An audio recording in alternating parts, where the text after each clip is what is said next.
Greetings to all my tech heads out there in the KevTechify nation, and if you're new here, welcome. In this episode, we're going to look at network attack mitigations. We'll be discussing the defense in depth approach, keeping backups, upgrade, update, and patch. We'll look at AAA, which is authentication, authorization, and accounting, and then we'll take a look at firewalls and the types of firewalls, and then we'll end with endpoint security. This episode is part of my series on Introduction to Networks for the CCNA. I'm Kevin here at KevTechify. Let's get this adventure started.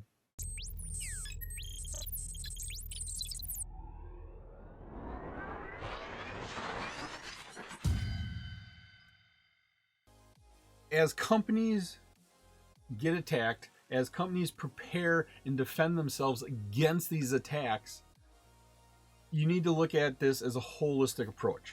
And a lot of companies do what we call defense in depth approach, or it's a layered approach. And what this is we're going to have different layers and multiple layers of security, of defense there. And most administrators understand all the defense in the world isn't going to stop an attacker. What best we can do is hope to slow that attacker down, maybe slow him down enough to deter him and frustrate him and make him just leave our system, or slow them down enough that we notice the attack and then we are able to do something in response to the attack to stop it. Now, one of the things you need to do is you have to secure your devices. That's the first thing you do. The routers, the switches, the servers, the PCs, you need to secure those. You need to make sure you're running the firewall on your servers. You need to make sure you have all the passwords set, all the public accounts set up with non-easily guessed passwords. You need to look at your routers and switches. Make sure that unused ports are turned off. Make sure we have great passwords set up for all the different types of accesses. Make sure we have an access control list to allow only certain people to come in and manage our devices. In addition to that, we also have several security devices and services implemented on our networks to assess and hopefully stop TCP/IP threats. One of the first ones here is a VPN. What the VPN does is encrypt traffic, not necessarily internally, but when we send traffic out across the network, the internet, it encrypts that traffic. And that way, if a threat actor sniffs your traffic and sees your traffic, it's just going to look like a bunch of random numbers there, and they won't be able to tell what you're doing. Another device that we use is an ASA firewall. Adaptive security appliance. It's a firewall. It stops traffic from coming in and going out of your network. It stops unwanted traffic from coming in and going out. Another system we use is an IPS, intrusion prevention system. And what that does is it looks for patterns. And the patterns it's looking for are not normal patterns. Your traffic, after a while, you'll be able to understand and see and look at your traffic and say, okay, this is normal. But then all of a sudden, you'll be able to spot something that's not normal. And that's what the IPS does, is identifies where all of a sudden there's a bunch of attacks a bunch of probes coming from a foreign country. That's not normal. And that IPS is going to say, okay, we need to do something. We need to send notifications to our administrators, and then we need to start blocking that. And that's what the intrusion prevention system does. Then we have AAA servers. AAA servers right here. A AAA server is for authentication, authorization, and accounting. It helps keep track of logins and who uses the resources on your network. Another thing that we do is we create what we call a DMZ, demilitarized zone. And what this is a segment of your network, typically off of the firewall. Like I said, this is the DMZ. And what we keep in here are devices that need to be accessed from the internet, so somebody on the outside can come in and connect into our web server, place an order. That's what's in this zone, but it's not on the internal of our network to give somebody full access. So if a threat actor would compromise our web server, they would just have access to what's in the DMZ. They wouldn't have access to everything else inside of our company. So it's sort of a separate network that we control. Keeping backups is probably one of the best ways, most effective ways to protect against losing data. And as we keep these backups, it'll allow us to restore data that's missing. And sometimes backups will even allow us to recover from a ransomware attack. Now, when we do backups, we have to keep in mind a couple things. We have to keep in mind frequency. How often are we doing backups? Now, what that means is, do we do a backup hourly? Do we do a backup daily? Do we do a backup weekly? Company needs to sit down and think about, if I was to lose data, how much data could I lose and still not bring the company down to its knees? How much would I could lose that maybe, yeah, you'll have to redo some work, but at least the company is not going to be put in a bad situation for that. Then we have storage. Where are you going to store these backups? Are we going to store them on premise? Are we going to transfer them to a medium, tape, a disk, and then put that in a bank somewhere? Are we going to store it at one of our sister locations somewhere? Are we going to use an online storage for our data, some sort of cloud backup? You have to figure that out. And then the other thing with the storage of it, you need to validate that those backups actually work. You need to go through the process of restoring files first, so you understand the process, and second, to make sure that your backup is actually working. Because if you're trying to restore from a backup and you realize, hey, my backup's not working, that's not the good time that it should happen. Then you should have security. And what we're talking about here is backups should be, how are you going to transport your backups? Who's going to transport it? If somebody's going to physically carry it to the bank and into your safety deposit box, do you trust them? Most of the time, you're going to have somebody you trust, and maybe it's even you going to the bank and doing it. Then we also need to see, is that a secure location? Well, are you going to entrust your chief financial officer to keep the backups? I once worked for a chief financial officer, and she took the tapes and she stored it in a safe location. One day I needed it, and I asked her for the backup tape. And her response was, she got up, walked out to her car, opened up her glove compartment, and grabbed the tape out. And so you need to make sure that it's being stored securely someplace. And the last one is validation.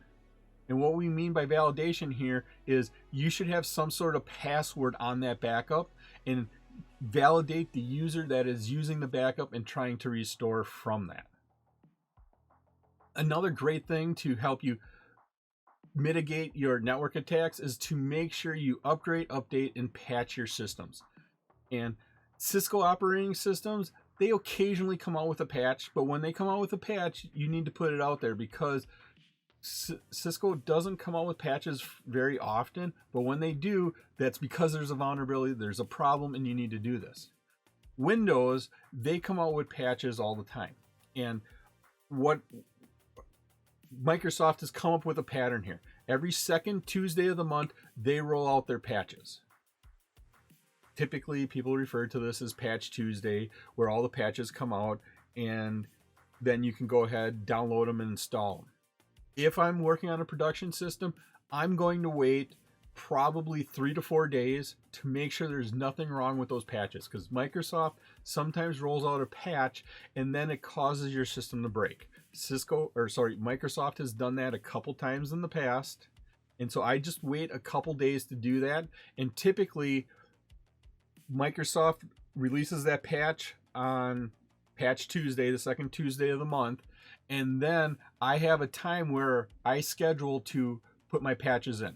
Maybe it's Thursday morning, early Thursday morning, maybe it's late Friday night, so that way if something bad happens late Friday night, I come in on the weekend and I can fix my system, and Monday morning when everybody else comes in, the system's up and going. And so I usually patch about something like that. Microsoft has Patch Tuesday, but if they have to roll out some other patches, a lot of times they use the 4th Tuesday of the month, 2 weeks later than Patch Tuesday. Or if it's a very important update, if it's a big security issue, they will roll it out for instant deployment. And very seldom do they do that anymore, that type of stuff. But always make sure you update your system. They went through the process of making this update, making this upgrade, because there was problems with the system. There was vulnerabilities there, and there was attacks against those vulnerabilities. And so make sure you upgrade, update, and patch your systems. Here we have what we typically refer to as AAA, Authentication, Authorization, and Accounting. And what this is it's a framework to set up access control to your devices, to your services on your network. And it's typically a 3-part process. You keep these logs, you keep this information, so that way you can go back and look at it and see what's happening on my system, and maybe figure out why was there a compromise. Maybe figure out where was the problem, and we can go back and fix it. Now, the first part of the system is authentication. Are you actually you? Typically, in an IT environment, this is done with a username and password. Maybe you have some sort of biometric scanner you need to go, a thumb scanner or something like that. Maybe you have one of those key fobs with a pseudo random generated number on that you need to enter, 2-factor authentication, something like that. But authenticate who you are. And then based upon that authentication, it will give you authorization. What resources can you use? Do you have access to the folder or not? Do you have access to the HR server? Do you have access to the accounting server? And then once your authorization has been determined, let's keep track of it. And let's keep a record of that, saying, hey, Kevin was accessing the accounting server on this day at this time for this period, this amount of time. And keeping these records will allow you to look back and see, why did my system get attacked then? What was the problem? What was there a pattern we can notice? Was it maybe somebody that had one of their accounts compromised or something like that? But this AAA is a big deal, and most systems, they do some sort of this AAA. I hope you're liking this episode on network attack mitigations. If you have the time, please leave a comment and let me know what you think about network attack mitigations. You can also visit my website at KevTechify.com for all of my details and how to get these episodes in video and podcast form. Firewalls are probably one of the biggest things to help you mitigate network attacks. Now, what a firewall does is connect up one or more networks together. And what happens here is it sits between two networks. And it sits between maybe your company network and the internet. And what happens here is this firewall controls the flow of traffic. And in this first graphic here, we have an inside computer, we have the internet, and we have our firewall in between. And the inside computer makes a request for data. And so that request goes through the firewall out into the internet. When it goes through the firewall knows that it was a request and that we should expect a response. And so it'll note that, and it'll wait for that response to come in. Because it's waiting for it, because it knows it's coming back in, it will allow that response to come back in. And so this is sort of like opening up a web page on your client inside the computer, typing in the web address, you make a HTTP request to the web server on the internet someplace, and then that firewall knows, well, you made an HTTP request to this certain web server. We're going to wait for a HTTP reply back from that web server, and we're going to let it through. The other thing firewalls do is it stops unwanted traffic from coming in. In this second example here, the inside computer didn't make any request. It's just sitting there idle. You're working on your Word document, nothing's going out to the internet. All of a sudden, the internet wants to send that computer on the inside a piece of information. Because the firewall is not expecting that piece of information to come in, that firewall blocks it. It deletes it, it stops it, it doesn't allow it to enter the network. It stops unwanted traffic from coming into our network. The other thing lately that firewalls had to do is it stops unwanted traffic from coming into the network. It also stops unwanted traffic from leaving your network. And so let's say the inside computer gets attacked and gets a virus. and that virus starts replicating itself. And the firewall will see that, hey, this is a virus. It's trying to get out to the internet. It's going to stop it. It's not going to let it go, because you as a network administrator, you're also responsible for the data and viruses, any malware that is from your network that infects other networks. And so firewalls stop unwanted traffic from coming in and going out of the network. Plus, you could also set up your firewall to say, not let any Word documents out of your company. You could stop all Word documents. Now, why would you want to do that? Maybe you have a disgruntled employee who you let go, and one of the last things he's going to do is copy the list of all of your suppliers or all your customers with their data, so that way when he leaves, he has that information with him. He copies that, puts it in a Word document, emails it to one of his personal email accounts. Your firewall could stop that from coming in. Leaving the network. Firewalls also allow us to set up what we call a DMZ. That is another network that houses computers, in particular servers, that need to be accessed from the internet. So somebody from the internet needs to get access to it, and somebody from the inside of your network needs to get access to it. Now, this could be a web server running your e-commerce site or something like that. People from the outside need to place orders. People from the inside need to see what orders are placed so they can ship it out. Now, you put your web server in this DMZ. That way, if it does get compromised, they can't use it to attack the rest of your network. It's contained. Plus, in the DMZ, you can set up special security to pay attention to different things that would notify you if that system got compromised. When we talk about firewalls, we need to think about them in terms of software and hardware. They can be hardware or they can be software. Now, what we mean by software is you have an operating system. You have a Windows Server operating system. You can put a firewall on there and it can run. A hardware is a standalone unit. It's self-contained. You don't have to install an operating system on it. You don't have to do any of that configuration. Basically, it's plug and play. You take it out from the box, connect it into your network. You do some preliminary configurations. You're up and you're going. You don't have to have a full operating system on it. Yes, technically, the hardware firewall does have an operating system on it, but you don't have to manage it. You don't have to deal with that.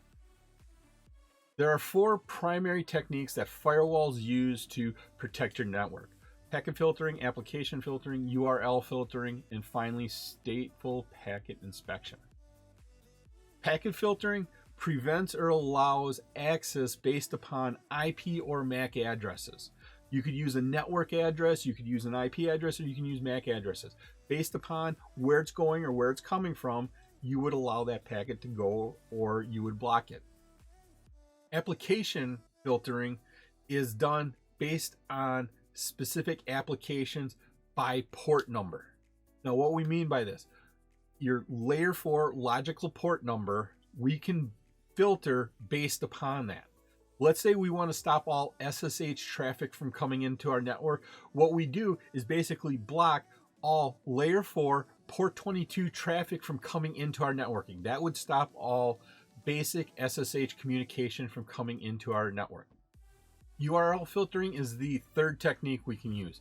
What this is you're going to block or deny access. You're going to block or allow access to a URL, like a website, or you can block it based on keywords. You can set up a filter that says anything going to Gmail, we're just going to block it, because our company policy says no access to private email. So we're going to block all Gmail. And finally, we have stateful packet inspection. This is the most complicated technique out of these 4. And what this is it can look at incoming packets, and it has to be a legitimate response to a request from internal host. And so this is what we're talking about. The internal host need to make a request, and and the response is what we're going to let in. If it's not in response to a legitimate request, we're going to block it. And so this is a great tool to work at stopping denial of service attacks. Endpoint security looks at a network client. And what we're talking about is a computer system or a device on our network. That is the network client. It could be a laptop, desktop, server, smartphone, tablets, printers, scanners, IP cameras, voice over IP phones, anything connected to your network. And you have to secure those. And the biggest part of securing those is the human. A lot of times people talk about the 8th layer in the OSI model. That's being the human. It's having the human make sure that security is being used properly, make sure it's being set up, make sure it's being followed. What this typically has to happen is you need to make sure you have your processes well documented. Now, well documented includes in terms the average employee will understand. We're IT people. We understand the technical terms. Now you need to make sure that the average non-IT person understands these documented policies. We need to make sure that employees are aware of these rules. And a lot of times this involves training. When a new hire gets hired, they have to go through some training and probably have to spend 10-15 minutes being told and discussed what the network policies are at a certain company. Then, as policies change throughout the year or whatever, all the employees need to be aware of that. And so maybe that involves video training with an electronic quiz at the end to verify that they actually watched the video and they understood what was happening. Maybe this happens at the quarterly employee meeting where you get up and you talk to your employees about that, about the new policies that are happening. We also need to train our employees. Not only talking with them and discussing them, but a lot of times training happens. And we always say that you shouldn't give out your username and password over email or over the phone, right? And let's go through some training. Let's spot check our employees and see if they actually give you that information. We need to make sure that these policies include antivirus software and host intrusion prevention. We need to make sure that it says antivirus software will be updated, will be continuously ran, never shut off. Because a lot of times employees don't do the updates for antivirus. A lot of times employees turn off antivirus because it slows their computer down. And so their system becomes unprotected at that point in time. And finally, good endpoint security involves network access control. Who can access the network and what parts of the network? You have to go through and make sure you have that set up. You have the permissions set up for that to protect your network, to segment that network off, to make sure not everybody sees all the HR information that has all the personal information, the insurance information in it. You have to go through and set that network access control up. It was my pleasure to provide you with this wonderful episode on network attack mitigations. If you like this episode and you got value out of it, please click the like button, give a 5-star rating, leave a comment. This all helps me bring you more great content. All my socials and contact information are on my website, KevTechify.com. There you can find out how to get all these episodes in video and podcast form. In the upper right is my playlist for my series on Introduction to Networks for the CCNA. In the bottom right is one of my favorite videos that I linked just for you. Thank you so much for watching this episode of my series on Introduction to Networks for the CCNA. Once again, I'm Kevin. This is KevTechify. I'll see you next time for another great adventure.